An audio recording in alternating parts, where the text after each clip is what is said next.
கேட்ட மாதிரி இன்றைக்குள்ள செய்தியோட தலைப்பு வந்து அனுதின வாழ்க்கையில் இயேசுவை போல் நம்ம வந்து வாழ்வது எப்படின்றத நாம் பார்க்குறோம். அது வந்து ரோமர் 12வது அதிகாரம் அந்த முதல் 2 வசனங்கள் அதுக்காக எடுத்துக்கொள்ளப்பட்ட வசனம். அதை வந்து நாம் எல்லோரும் சேர்ந்து நாம் ஒரு முறை வாசிக்கலாம். நாம் எடுத்துக்கலாம் பக்கத்தை. ரோமர் 12வது அதிகாரம் முதல் 2 வசனங்கள் நாம் சேர்ந்து வாசிப்போம். அப்படி இருக்க சகோதரரே, நீங்கள் உங்கள் சரீரங்களை பரிசுத்தமும் தேவனுக்கு பிரியமுமான ஜீவ பலியாக ஒப்பு கொடுக்க வேண்டும் என்று தேவனுடைய இரக்கங்களை முன்னிட்டு உங்களை வேண்டிக் கொள்கிறேன். இதுவே நீங்கள் செய்யத்தக்க புத்தியுள்ள ஆராதனை. நீங்கள் இந்த பிரபஞ்சத்துக்கு ஒத்த வேஷம் தெரியாமல் தேவனுடைய நன்மையும் பரிபூர்ணமான சித்தம் இன்னதென்று பகுத்தறியத்தக்கதாக உங்கள் மனம் புதிதாகிறதுனாலே மறுரூபமாகுங்கள். வந்து நாம் கிறிஸ்தவ வாழ்க்கைன்றது வந்து அது வந்து ஏதோ ஒரு சடங்காச்சாரமான வாழ்க்கை இல்லை. நம்ம ஏதோ மீட்டிங் வந்துட்டு போகிறது கிடையாது. அது நம்முடைய வாழ்க்கையோடு சம்மந்தப்பட்டது. நாம் வந்து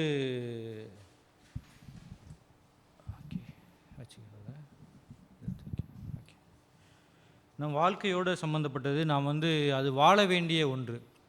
இங்கே பவுல் வந்து 12வது அதிகாரத்தில் பேசுவதற்கு முன்பாக ரோமர் 1லேருந்து 11 வரைக்கும் அவர் ஒன்று சொல்கிறாரு. என்ன சொல்கிறாருன்னா, நான் வந்து முழு உலகமும் பாவத்தில் இருக்குது, பாவத்திலேருந்து எப்படி ரட்சிக்கப்படுவது, அவங்க வந்து நீதிமானாக்கப்படுவது, பரிசுத்தமாக்கப்படுவது எல்லாத்தையும் பேசிட்டு இங்கே வந்து தொடங்குறப்ப என்ன சொல்கிறாருன்னா, அப்படி இருக்க சகோதரரே அப்படின்றார். அப்படி இருக்கன்னா என்னென்னா, கடவுள் இப்படி உங்களை வந்து பாவத்திலேருந்து மீட்டிருப்பதுனால, ரட்சித்திருப்பதுனால, நீங்கள் வந்து அவருக்கு சொந்தமானவர்களாக இருக்கிறதுனால நீங்கள் செய்ய வேண்டிய ஒரு காரியம் இருக்குது அப்படின்னு அவர் வலியுறுத்துகிறார். குறிப்பாக வந்து ரோமர் 11:36 கடைசியில் நம்ம பார்த்தோம்னா அங்கே சொல்கிறாரு, சகலமும் அவராலும் அவர் மூலமாகவும் அவருக்காகவும் இருக்கிறது, அவருக்கே என்றென்றைக்கும் மகிமை உண்டாவதாக. அப்போ சகலமும் அவருக்காக தான் இருக்குது. அதில் குறிப்பாக என்ன பண்ணுறாருன்னா, நாம் யாரெல்லாம் மறுபடி பிறந்த ஆண்டவரை ஏற்றுக்கொண்டோமோ நம்மையும் எதுக்காக தான் மறுபடி பிறக்க வச்சுருக்காரு? அவருக்காக தான். அப்போ நாம் அவருக்கு சொந்தமானவர்களாக நாம் இருக்கிறதுனால நாம் என்ன பண்ணணும்னா,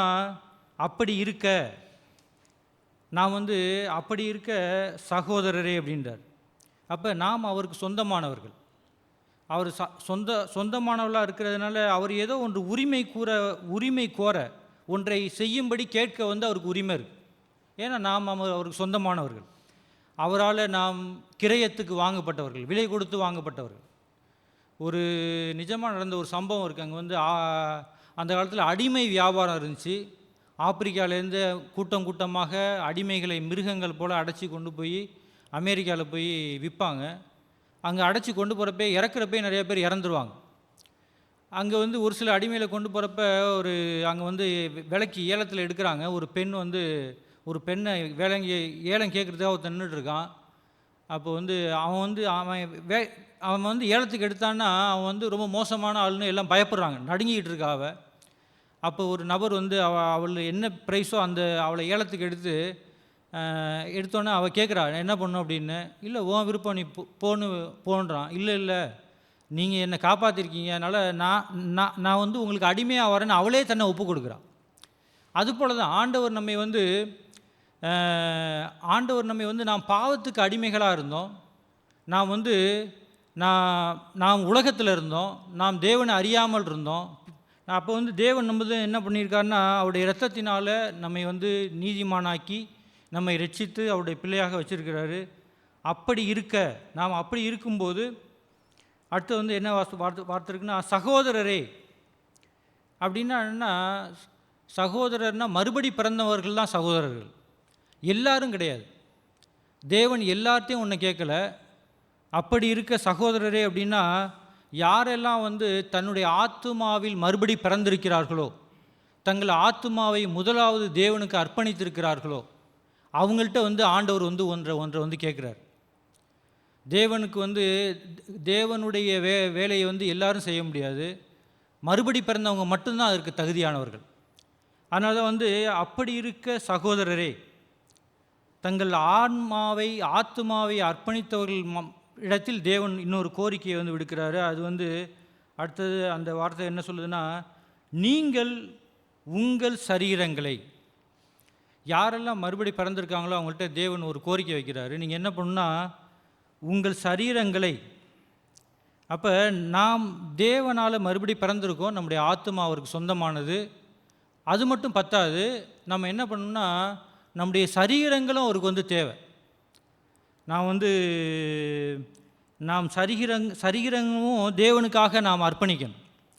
சரீரங்களை வந்து சரீரம் பற்றி சொல்கிறப்ப பரிசுத்தமும், அது வந்து ஏனோ தானான்னு இல்லை, அது வந்து பரிசுத்தமாக, பரிசுத்தம்னா செப்பரேட்டட் அன்டு காட், கடவுளுக்காக பிரித்து வைக்கப்பட்டது தான் பரிசுத்தம். நாம் வந்து யார் மறுபடி பிறந்திருக்காங்களோ அவங்க யாருக்கு சொந்தமானவங்க? அவங்க தேவனுக்கு சொந்தமானவர்கள். நாம் யாருக்கு சொந்தமானவங்கன்னா, நாம் கடவுளுக்கு சொந்தமானவங்க. கடவுள் அவருக்காக நம்மை வந்து பிரித்து எடுத்திருக்கிறாரு. இந்த உலகத்தில் சிங்கப்பூர்லேயே பார்த்தா எவ்வளோ பேர் இருக்காங்க. ஆனால் ஏன் நம்ம மட்டும் இங்கே உட்காந்துருக்கோம்? நம்ம ஒரு சிலர் மட்டும் மறுபடி பிறந்திருக்காங்க. ஏன் ஒருத்தர் மட்டும் சர்ச்சுக்கு போகிறாங்க? ஏன் அவங்களுக்கு ஆர்வம் இருக்குது? அவங்க ஏன் தேவனை தேடுறாங்க? ஏன்னா தேவன் நம்மை வந்து உலகத்திலிருந்து நம்மளை பிரித்தெடுத்திருக்கிறார். அப்போ வந்து பரிசுத்தமும் தேவனுக்கு பிரியமுமான, நாம் பரிசுத்தமாக இருப்பதற்காகவும், நாம் உலகத்தாரை போல இல்லாமல் இருப்பதற்காகவும், தேவனுக்கு வந்து பிரியமாக இருப்பதற்காகவும் தேவன் வந்து நம்மளை தெரிஞ்சிருக்கிறார். நான் வந்து இதற்காக அதுக்கு தான் தெரிஞ்சிருக்கார். நம்முடைய சரீரங்களை வந்து நாம் அர்ப்பணிக்கணும். அது அடுத்ததில் நாம் பார்க்குறோம், ஜீவ பலியாக. அப்போ தேவனுக்கு பிரியமான பரிசுத்தமான நம்முடைய சரீரங்களை வந்து எப்படி அர்ப்பணிக்கணும்னா ஜீவ பலியாக. ஜீவ பலினா உயிருள்ள பலியாக. பழைய ஏற்பாட்டில் லேவியராகமத்தில் பார்க்குறோம், அங்கே வந்து கடவுளுக்கு பலி செலுத்துகிறப்ப என்ன பண்ணுவாங்கன்னா, வெட்டி கொலை பண்ணி தூக்கி பலிபீடத்தில் வைப்பாங்க. அந்த பலி என்ன பண்ணாதுன்னா அசையாது, அது அப்படியே தான் இருக்கும், ஒன்றும் பிரச்சனை இல்லை. ஆனால் இன்றைக்கி என்ன நம்மள்கிட்ட பிரச்சனைனா, ஆண்டவர் நம்மளை வந்து நம்மளை கொன்று வைக்கலை, நம்ம உயிரோட தூக்கி வச்சுருக்கார். அதனால சில நேரம் நம்மளால் என்ன இருக்க முடியலை, அப்படியே நம்ம பலிபீடத்துலேருந்து உருண்டு இறங்கிடுறோம். அப்போ தேவன் வந்து ஜீவ பலியாக, உயிரோட வந்து நம்மளை பலியாக தேவனுக்கு நம்மை அர்ப்பணிக்க வந்து கடவுள் வந்து விரும்புகிறார். நான் வந்து ஜீவ பலியாக நம்ம ஒப்பு கொடுக்கணும். ஜீவ பலியாகன்றது அதுதான் ரொம்ப கடினமானது. சாது சுந்தர் சிங்கிட்ட வந்து ஒருத்தர் வந்து அவருடைய சீடர் வந்து கேட்டாராம், நான் வந்து கடவுளுக்காக நான் வந்து சாகிறதுக்கும் ரெடியாக இருக்கேன் எனக்கு அப்படின்னு. அவர் சொன்னாராம், இல்லை நீ சாக வேணாம், சாகிறது ரொம்ப ஈஸி, சாகிறது வந்து ஒரு நிமிஷத்தில் முடிஞ்சு போயிடும். ஆனால் வாழ்நாள் முழுசும் உன் சுயத்துக்கு சாகிறது தான் ரொம்ப கஷ்டம். அதுதான் கடவுளுக்கும் தேவை. பலியாகிறது வந்து ஒரு வாட்டி அதனால தான் நிறைய பேர் ஈஸியான வழியை வந்து சூஸ் பண்ணுறாங்க. ஏன் நிறைய பேர் சூசைட் பண்ணிக்கிறாங்க? அவங்களுக்கு தங்களுடைய சுயத்துக்கு மறிப்பதற்கு வந்து அவங்களுக்கு மனதில்லை, தங்களை அர்ப்பணிப்பதற்கு வந்து அவங்களுக்கு மனதில்லை.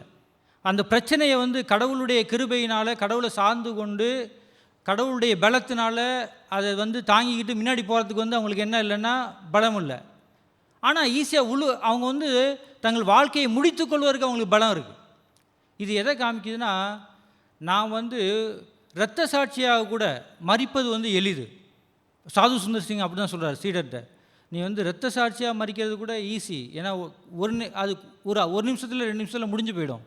ஆனால் கடவுளுக்காக நாம் சாகும் வரை நம்முடைய ஆத்மாவில் மறிப்பது, நம்முடைய சுயத்துக்கு நாம் மறிப்பது, நம்முடைய சுயம் வந்து அவ்வளோ பலமானது. நம்மளால் வந்து யாராவது பேசிட்டாங்கன்னா, நம்மளை ரொம்ப இது பண்ணிட்டாங்கன்னா, நம்மளுக்கு புத்தி சொன்னால் கூட நம்மளுக்கு ரொம்ப பிடிக்காது. ஏன்னா அது வந்து எதை வந்து தாக்குதுன்னா, என்னுடைய சுயத்தை, என்னுடைய பெருமையை, என்னுடைய அகந்தையை, எனக்குள்ள அனுபவத்தை, என்ன போய் இப்படி சொல்லிட்டாங்களே, நான் அவ்வளோ சாதாரண ஆளாக, இது என்னது, இதுதான் சுயம். நம்ம மனைவி வந்து நம்மளை ஏதாவது சொன்னாங்கன்னா நம்மளால் தாங்கிக்க முடியாது. நீ என்ன மற்றவங்க ஊர்லெலாம் என்ன ரொம்ப ஆகா ஓகன்றாங்க, நீ என்ன இப்படி பேசுகிற அப்படின்னா, ஏன்னா என் சுயம் என்ன பண்ணுது, என் சுயத்தால் என்னை வந்து யாரும் என்னை அண்டர் எஸ்டிமேட் பண்ணுறது அது சகிச்சிக்கவே மாட்டேங்குது, அதனால் பொறுத்துக்க முடியாது. அதனால் இங்கே ஆண்டவர் சொல்கிறார், ஜீவ பலியாக ஒப்பு கொடுக்கணும் அப்படின்றார். அந்த ஜீவ பலி எப்படி இருக்கணும்னா, அது பரிசுத்தமானதாக இருக்கணும், அதுக்கு தேவனுக்கு பிரியமானதாக இருக்கணும், அது நம்முடைய சரீரம். அதற்காக தான் நாம் பிரிச்சிருக்கோம். ஆண்டவர் பரிசுத்தமான சொல்கிறப்ப ஆண்டவர் சொல்கிறார் வந்து, நான் பரிசுத்தர், நீங்கள் பரிசுத்தமாக இருங்கள், நான் உங்களை பரிசுத்தமாகிற கர்த்தர் அப்படின்றார். அப்போ தேவன் பரிசுத்தராக இருக்கார். அப்போ தேவன் வந்து நாமும் வந்து பரிசுத்தமாக இருக்கணும், நாம் அவருக்காகவே இருக்கணும், அவருக்காக பிரிக்கப்பட்டவர்களாக அவருக்காக இருக்கணும்னு அவர் விரும்புகிறாரு. அவர் தான் என்ன பண்ணுறாருன்னா நம்மளை வந்து தூய்மை ஆக்குகிறார். அவர் சொல்கிறார், நான் உங்களை பரிசுத்தமாக்குகிற கர்த்தர். நம்மில் தானே நாம் யாரும் நம்ம என்ன பண்ணிக்க கூடாதுன்னா நம்மை தூய்மையாக்கி கொள்ள முடியாது. நம்ம என்ன தான் போட்டு நம்ம புறம்பான சோப்பு போட்டு கழுவுறதுனால அதனாலலாம் இது தூய்மை ஆகிறதில்ல. ஆசிட ஊற்றி கழுவினாலும் தூய்மை ஆக முடியாது. முதலாவதாக அவருடைய இரத்தத்தினால் நம்மளை வந்து விலையேற பெற்ற இரத்தத்தினால் அவர் கழுவி ஒரு முறையாக நித்தியத்துக்கும் நம்மளை வந்து தூய்மை ஆக்குறார். நாம் அறிக்கை செய்யும் போதெல்லாம் நம்மளை கழுவுறாரு. அதுக்கப்புறம் கடவுளுடைய வார்த்தையின் மூலமாக நாம் எப்பெல்லாம் நாம் வார்த்தைகிட்ட போகிறோமோ அப்போல்லாம் நம்மளை வந்து கொஞ்சம் கொஞ்சமாக கழுவி அவர் வந்து சரி பண்ணுறார்.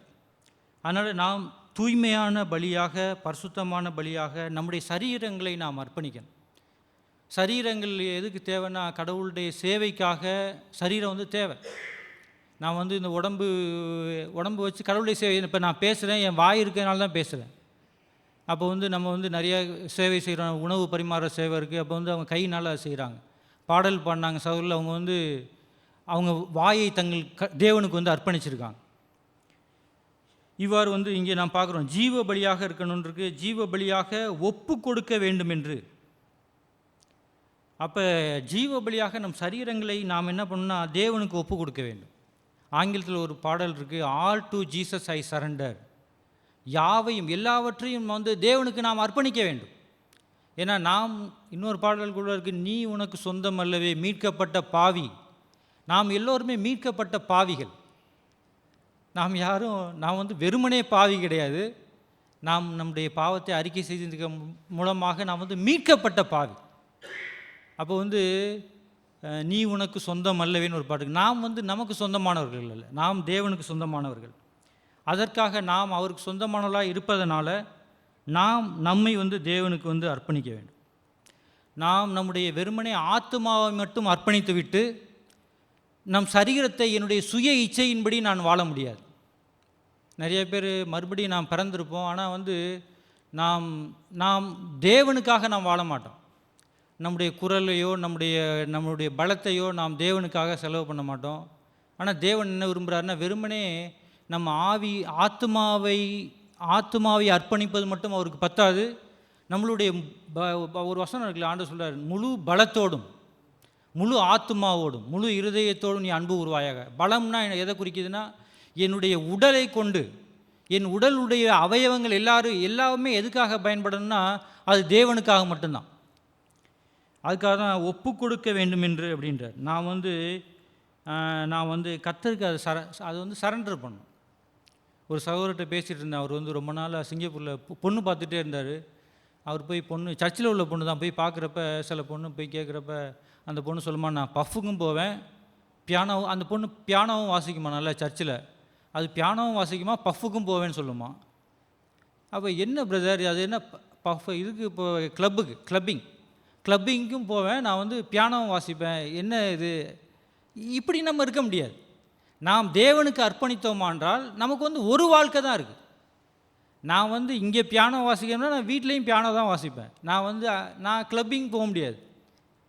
அது சொல்கிறார். இன்னொரு சொன்னார் வந்து சர்ச்சுக்கும் வரும், ஆனால் அது வந்து சோசியல் ட்ரிங்கிங்கும் இருக்கும் அப்படின்னாரு.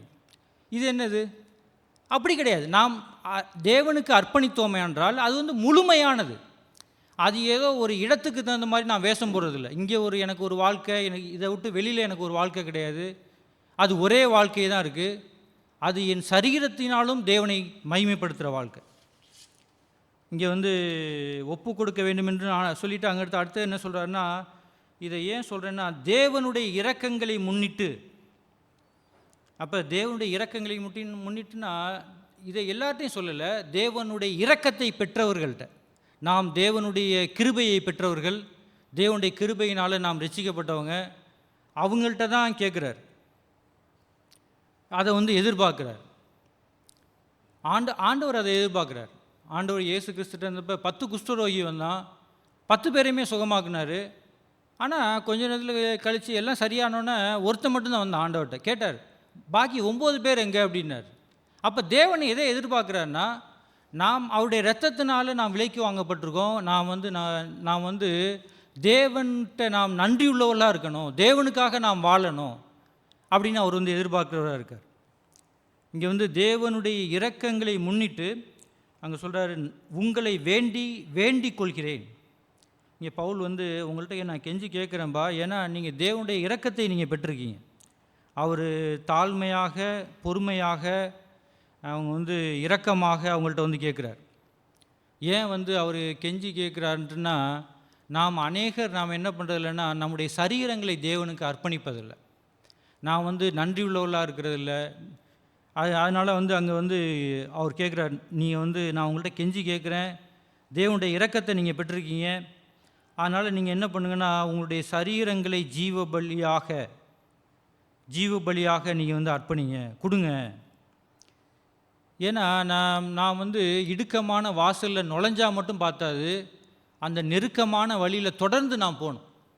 நாம் அநேகர் வந்து நாம் கடவுளுக்காக நாம் ரட்சிக்கப்பட்டிருக்கோம். நாம் நுழைஞ்சது ஒரு இடுக்கமான பாதை தான். நாம் நுழைஞ்சதுனால நம்முடைய அநேக உறவினர்களால் நாம் பகைக்கப்பட்டோம். நம்ம சொந்தக்காரங்களை நம்மளை ஏற்றுக்கலை, என்னடா அது இவன் என்ன நம்ம இது கூட்டத்தில் இல்லாமல் இவன் வித்தியாசமாக போகிறானே அப்படின்ட்டுன்னு. அது நல்லது, ஆனால் நுழைகிறது மட்டும் பத்தாது, தொடர்ச்சியாக நாம் நெருக்கமான இதில் வந்து பயணிக்கணும். அது எதை காமிக்குதுன்னா, நாம் தொடர்ச்சியாக அர்ப்பணம் இருக்கணும். இந்த அர்ப்பணிக்கிறது கூட அது ஒரே நாளில் உள்ளது கிடையாது. நாம் ஒவ்வொரு நாளுமே அர்ப்பணிக்கணும். ஒவ்வொரு நாள் காலையிலையுமே. ஏன்னா நான் ஒரு நாளில் இன்றைக்கி அர்ப்பணிச்சிட்டேன்னா அதில் தொடர்ந்து நிலைச்சிருப்பேன்னு நான் சொல்ல முடியாது. என்னுடைய அர்ப்பணிப்பில் நான் குறை உள்ளவனாக மாறிடுவேன். நான் மறுபடி பிறப்பதற்கு முன்பாக ஆண்டவர்கிட்ட அர்ப்பணித்தேன். என்ன சொன்னேன், ஆண்டவரே எனக்குள்ளே உள்ள பாவ பாரம் என்னால் தாங்கவே முடியலை, எனக்கு ரொம்ப கஷ்டமாக இருக்குது, இந்த பாவத்தை மட்டும் மன்னிச்சிட்டிங்கன்னா நான் உங்களுக்காகவே வாழ்வேன்னு சொன்னேன். ஆனால் அப்படி இல்லை. அதனால் தொடர்ந்து நான் என்ன பண்ண வேண்டியிருக்குன்னா, அந்த அர்ப்பணத்தை வந்து நான் புதுப்பிக்க வேண்டியிருக்கு. இந்த அர்ப்பணத்தை புதுப்பிப்பது ஏதோ வருஷத்துக்கு ஒரு முறை கிடையாது. ஒவ்வொரு நாள் காலையில் எழுந்தோடனே, ஆண்டவரே என்னுடைய ஆத்மாவையும் சரீரத்தையும் நான் உங்களுக்கு அர்ப்பணிக்கிறேன், உங்களுக்காக நான் வாழணும் ஆண்டவரே, என் வாய் வந்து உங்களுக்காக இருக்கணும், என் நாவு இருக்கணும், என் கால்கள் வந்து உம்முடைய பாதையில் நடக்கணும். இப்படியாக நாம் வந்து நம்மை முழுவதுமாக நாம் அர்ப்பணிக்க வேண்டும். தேவன் வந்து இதை விரும்புகிறார். இது வந்து தேவனுடைய பார்வையில் வந்து இது விலையேற பெற்றது, இது தேவையானது. தேவன் இதற்காக இங்கே வந்து இதுதான் என்ன இங்கே சொல்கிறாருன்னா, இதுவே நீங்கள் செய்யத்தக்க புத்தியுள்ள ஆராதனை. இதுதான் வந்து நாம் ஆராதிக்கிறதுனா என்னென்னா, நாம் கைகளை அசைத்து ஆராதிக்கலாம், தப்பு இல்லை. எப்படி வேணாலும் நடனம் ஆடி ஆராதிப்பேன் அப்படின்ட்டுருக்கு பாடல், பெர்க்மான் கூட பாடியிருக்காரு. எல்லாமே நல்லது, அதெல்லாம் எளிதானது. ஆனால் மெய்யான ஆராதனை வந்து புத்தியுள்ள ஆராதனை என்னென்னா, நாம் ஒவ்வொரு நாளும் நம்முடைய சரீரங்களை தேவனுக்கு அர்ப்பணித்து நாம் வந்து தேவனை ஆராதிப்பது தான் அது வந்து புத்தியுள்ள ஆராதனை. நாம் முட்டாள்தனமான ஆராதனை அல்ல, நாம் புத்தியுள்ள ஆராதனையை நாம் செய்யலாம். ஆபிரகாம் தன்னுடைய மகனை ஈசாக்கை பலி செலுத்த போகிறப்ப அவன் கேட்குறான், வந்து நான் வந்து போய் கடவுளை போய் ஆராதிச்சுட்டு வர்றோம். அவர் என்ன போகிறாருன்னா, அங்கே போய் ஆபிரகாமும் ஈசாக்கும் கையை அசைச்சிட்டு அல்லேலூயா அல்லேலூயான்ட்டுன்னு வரல. அங்கே ஆராதிக்கிறதுனா அவர் ஒன்று பலி செலுத்த போகிறார், தன்னுடைய சொந்த மகனையே. வந்து அது வந்து ரொம்ப வலியுள்ள காரியம், அது பெயின்ஃபுல்லானது. ஆராதனைனா ஏதோ ஒன்றை நான் வந்து தேவனுக்கு கொடுப்பது. அப்போ நாம் நம்முடைய எல்லாவற்றையுமே நாம் தேவனுக்கு அர்ப்பணிக்கணும். ஒரு பாடல் இருக்குது, தொடும் என் கண்களையே உம்மை நான் பார்க்க வேண்டுமே, தொடும் என் காதுகளை குரல் கேட்க வேண்டுமே. என் காது வந்து ஏதோ குறை பேசுகிறத கேட்குறதுக்கு இல்லாட்டி வீணான ஜோக்கை கேட்குறதுக்கு இல்லை, அது வந்து கடவுளுடைய வார்த்தையை கேட்பதற்காக என் காது அர்ப்பணிக்கப்பட வேண்டும். நான் வேதத்தை வாசிக்கும்போது நான் கடவுளுடைய வார்த்தையை வந்து நான் கேட்குறேன். தொடும் என் நாவினையே புகழ் பாட வேண்டும் என்று. அப்போ வந்து என் நாவு வந்து தொடப்பட்டு தேவனை பாடுவதற்காகவும் தேவனை குறித்து பேசுவதற்காகவும் அர்ப்பணிக்கப்பட வேண்டும். என் கால்களை வந்து வழி நடக்க வேண்டும் என்று. அப்போ வந்து என் கால் வந்து இன்றைக்கி எங்கெங்கேயோ நடக்குது கடவுளுடைய பிள்ளைங்களுடைய கால்கள். நாம் சபைக்கும் வர்றோம், நம்பர் எழுதுறதுக்கு போய் க்யூவில் போய் ரொம்ப நேரம் நிற்கிது இந்த கால். அதுக்காக இல்லை, இந்த கால்கள் வந்து தேவனுக்காக இருக்கிறது. நம்முடைய கைகளை வந்து நாம் தேவனுடைய சேவையை செய்வதற்காக நாம் அர்ப்பணிக்கணும். அதை நாம் பார்க்குறோம். இதுதான் வந்து புத்தியுள்ள ஆராதனை. இந்த பலிகள் மேலே தேவன் பிரியமாக இருக்கிறார். நாம் ஒரு வசனம் பார்க்குறோம், தேவனுக்கு கேட்கும் பலிகள் நொறுங்குண்ட ஆவிதான். அப்போ வந்து நாம் நொறுங்கின ஒரு இருதயத்தோடு நான் ரொம்ப ஹை மைண்டாக இல்லாமல், பெருமையாக இல்லாமல், அகந்தையாக இல்லாமல் தேவனுடைய சமூகத்தில் என்னை தாழ்த்தும் போது இது தேவனுக்கேற்ற ஒரு ஆராதனையாக இருக்குது. நாம் பார்க்குறோம் அடுத்த வசனத்தில் நாம் பார்க்குறோம், நீங்கள் இந்த பிரபஞ்சத்திற்கு, அப்போ நீங்கள் இந்த பிரபஞ்சத்துக்கு, நாம் இந்த இந்த உலகத்தில் இருக்கோம். அப்போ இந்த பிரபஞ்சத்துக்கு, அப்போ இது ஒரு பிரபஞ்சம்னா என்ன சொல்லலாம்னா, இது வந்து ஒரு உலகம், இது வந்து ஏஜ்னு சொல்லலாம், இந்த யுகம்னு சொல்லலாம். ஒவ்வொரு யுகத்துக்கும் இந்த இந்த வேஷம் வந்து கடந்து போகிறதேன்னு இருக்குது.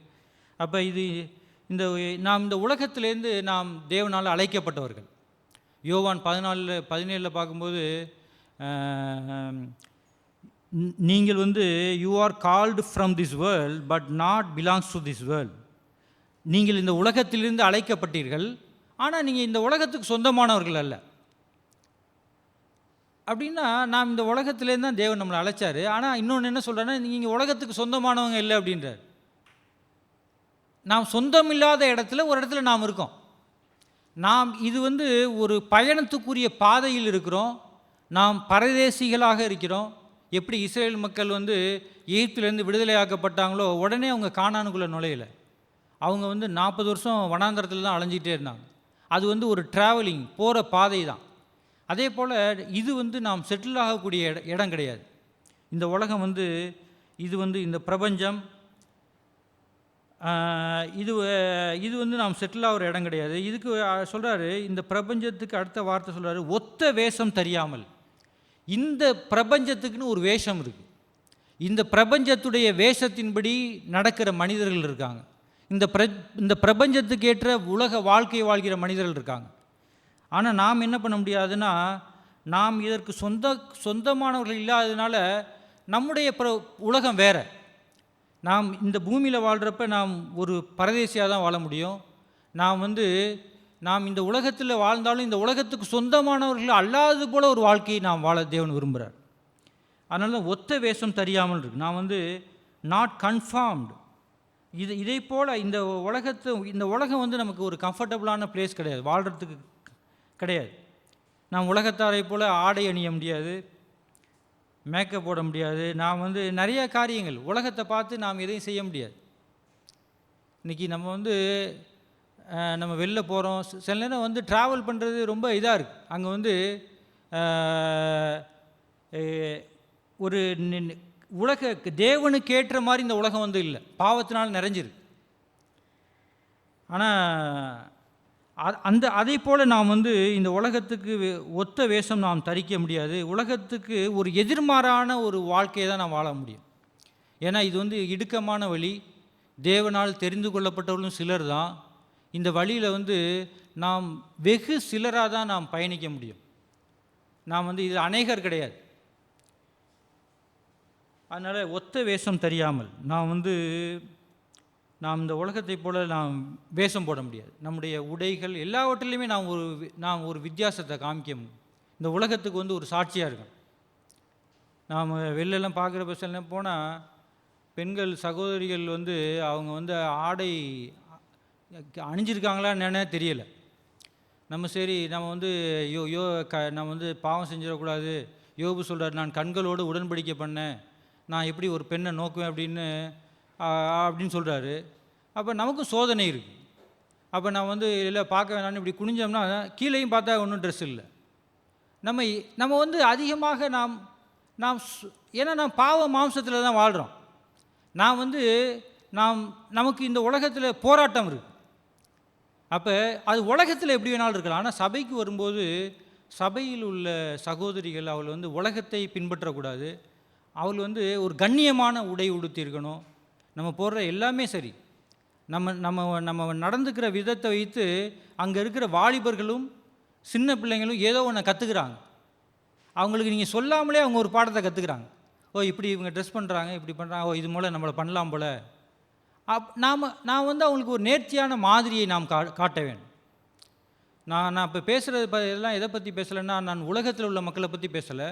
சபையில் இருக்கிற நாம் உலகத்துக்கு ஒத்த வேஷம் போடக்கூடாது. அப்படின்னா என்னென்னா, அவங்க வேறு மாஸ்க்குக்கு போகிறாங்க, இல்லை வேறு டெம்பிளுக்கு போகிறாங்க, நான் சர்ச்சுக்கு போகிறேன். இது ஒன்று தான் எனக்கும் அவங்களுக்கும் வித்தியாசம். பாக்கி என் வாழ்க்கையில் எல்லாமே அவங்கள போல் நான் ட்ரெஸ் போடுறேன், அவங்கள போல தான் நடந்துக்கிறேன் எல்லாம்னா, இது வந்து வித்தியாசம்னே சொல்ல முடியாது. உண்மையான வித்தியாசம் வந்து எனக்குள்ளே ஏற்பட்டுருந்துச்சுன்னா அது எனக்கு வெளியிலையும் வந்து அது வந்து ரிஃப்ளெக்ட் ஆகும். நாம் அதை காண்பிக்கிறவளாக இருக்கணும். நான் உலகத்துக்கு ஒத்த வேஷம் போடாமல் அடுத்து என்ன சொல்லுதுன்னா, தேவனுடைய நன்மையும்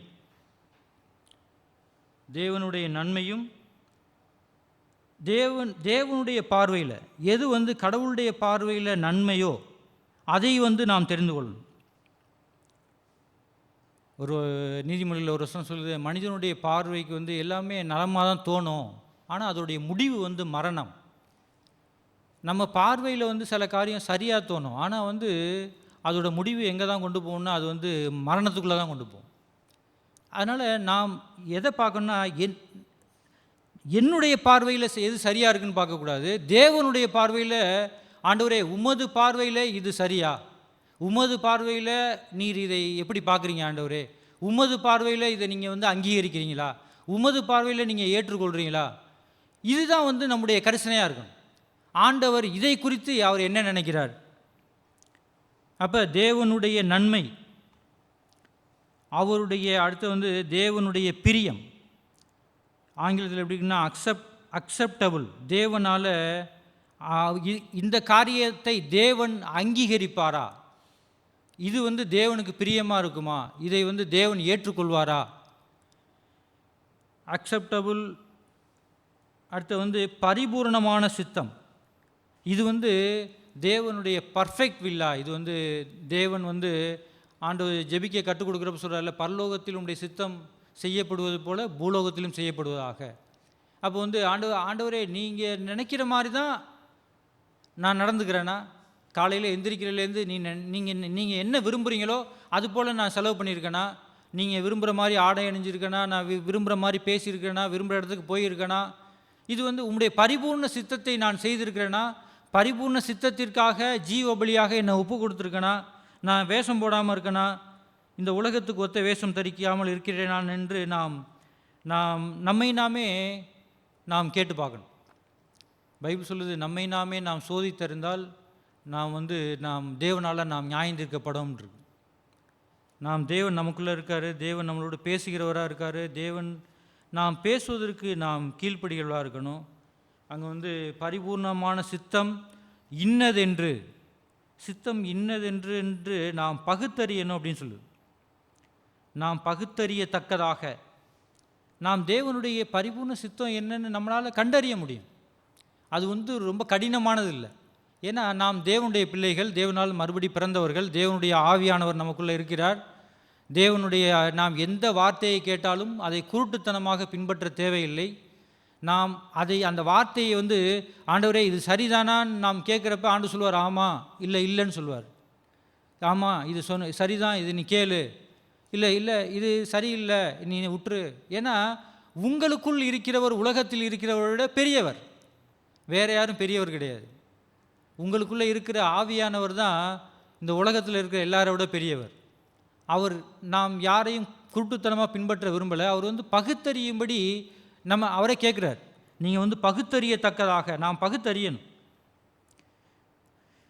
ஆண்டவர் இடத்துல சொல்கிறார், நான் பழைய ஏற்பாட்டில் பார்க்குறோம், மாடு தன் எஜமானனையும் கழுதை தன் முன்னனையும் அறியும், என் ஜனங்களோ அறிவில்லாமலும் உணர்வில்லாமலும் இருக்கிறார்கள் சொல்கிறார். மாடு கூட தன் ஓனர் யாருன்னு அதுக்கு தெரியுது, கழுதையும் எங்கே போகணுன்னு அதுக்கு தெரியுது. ஆனால் என் ஜனங்களுக்கு என்ன தெரியலன்னா ஒரு டிசன்மெண்ட் இல்லை, பகுத்துணர்வு இல்லை.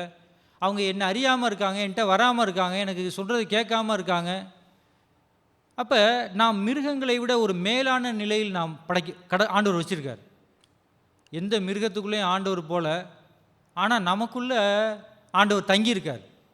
அப்போ நமக்கு மிகுந்த பகுத்துணர்வு நமக்கு இருக்கணும். எப்படி வந்து அது எஜமானை தேடி போதோ, தான் இருக்க வேண்டிய இடத்தை கண்டடையுதோ, நாமும் வந்து நம்முடைய எஜமானாகிய ஆண்டவருக்கு நாம் எப்போதும் செவி கொடுக்கிறவங்களாக, அவருக்கு கீழ்ப்படுகிறவர்களாக, நாம் வந்து தேவன் பேசுகிறதை பகுத்தறியலாக நாம் இருக்கணும். இதுக்கு என்ன வேணும்னு அடுத்து சொல்கிறாரு, உங்கள் மனம். அப்போ மனம் வந்து பிரதானமான பகுதி. நாம் எதை செய்தாலும் நான் முதல்ல வந்து மனதில் தான் நான் முடிவெடுக்கிறோம். உங்கள் மனம் வந்து புதிதாகிறதினாலே, இந்த மனம் வந்து என்ன ஆகணும்னா, அது வந்து புதிதாகணுன்றாரு, அது ரினியூவ் ஆகணுன்றாரு. எதுவுமே ரினியூவ் பண்ணாத எதுவுமே அது வந்து பயனற்றது. நம்ம ஒருவேளை டிரைவிங் ஓட்டி லைசன்ஸ் வாங்கி வச்சுருக்கலாம். இந்தியாவில் 10 வருஷம் முடிஞ்சிருச்சுன்னா, 10 வருஷம் முடிஞ்சு ஒரு நாள் ஆனாலும் நான் ஓட்டிகிட்டு போனேன்னா நான் லைசன்ஸ் இல்லாமல் ஓட்டின மாதிரி தான். என்னை வந்து எனக்கு வந்து தண்டனை இருக்குது பிடிச்சாங்கன்னா. அப்போ அதே போல் தான் மனம் வந்து அது ரினியூவ் ஆகிட்டே இருக்கணும். நாம் வந்து தேவனால் மறுபடி பிறந்திருக்கோம், தேவன் நமக்குள்ளே இருக்கார். ஆனால் மனம் வந்து சில நேரம் எப்படி இருக்குன்னா, அது மண்ணோட சங்கீதக்காரன் சொல்கிற மாதிரி அது மண்ணோட ஒட்டி இருக்கு. என்னுடைய சிந்தை வந்து எர்த்லியாக இருக்குது. அப்போ வந்து மனம் வந்து புதிதாகணுன்றார். உங்கள் மனம் வந்து புதிதாகிறதினாலே மறுரூபமாகுங்கள். நான் வந்து அந்த புதிதாகுதல் அது வந்து அது ஒரு நாளில் நடக்கிற காரியம் கிடையாது. நம்முடைய மரணம் வர வரை தொடர்ச்சியாக நாம் தேவனுடைய வார்த்தைகிட்ட போகும்போது தான், வார்த்தையினால் தான் நம்முடைய மனம் வந்து அது புதிதாகும். வேறு வழியே கிடையாது. மனம் புதிதாகுவதற்கு என்ன இருக்குன்னா, ஒரே வழி தான் இருக்குது. அது கடவுளுடைய வார்த்தை. அந்த வார்த்தை தான் நம்முடைய மனதை வந்து தூய்மையாக்குறது.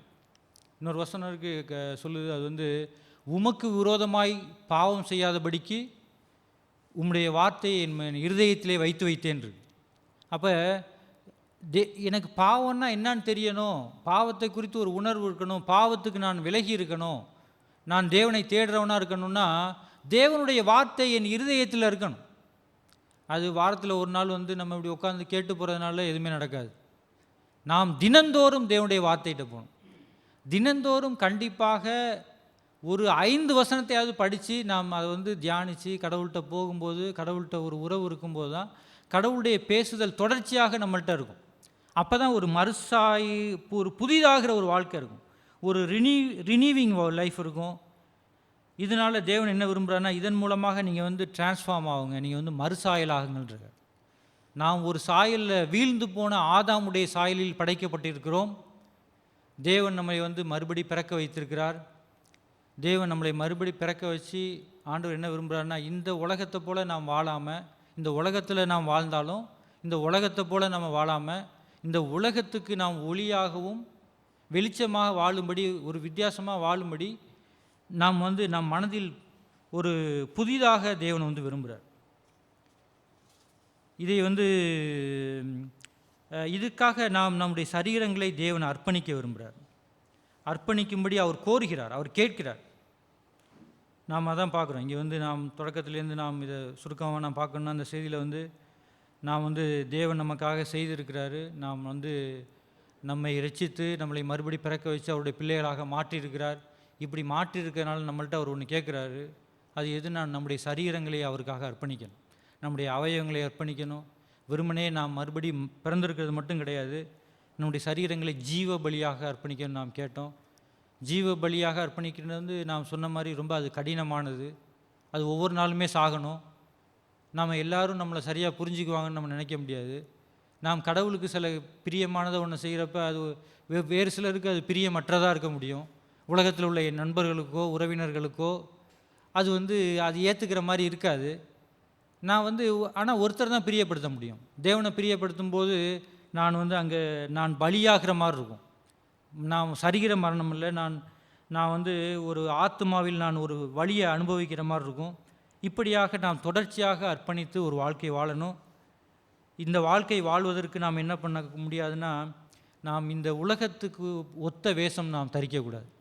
இந்த உலகம் ஒரு போக்கில் போயிட்டுருக்கு. செத்த மீன் தான் என்ன பண்ணுன்னா, ஆறு எந்த பக்கம் போதோ அந்த பக்கம் அடித்து போயிட்டே இருக்கும். உயிராக இருக்கிற மீன் வந்து அது ரொம்ப குட்டி மீனாக இருந்தாலும் அது தாவி முன்னாடி தான் போகும். ஆற்றுக்கு எதிர்பக்கம் தான் போயிட்டுருக்கும்.